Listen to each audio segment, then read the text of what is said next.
g'am va qo'rqinch vaqtida o'qiladigan wird.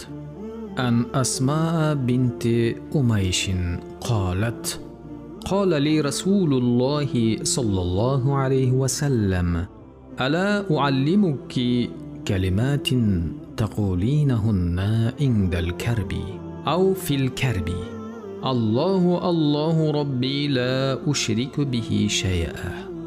Asmo binti Umaysdan u deydi: menga bir kun Rasululloh sallallohu alayhi vasallam dedilar: senga bir kalima o'rgataman, g'amginlik kelganda aytasan.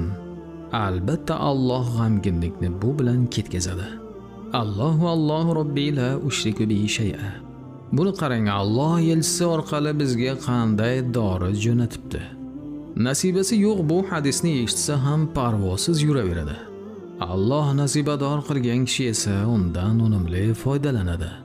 Bu kalima ajoyib zikrlardan bo'lib, sanog'i tayin qilinmagan. Har namozdan so'ng uydan chiqqanda, kirganda, ertalab, kech o'qiyverishi koni foydadir.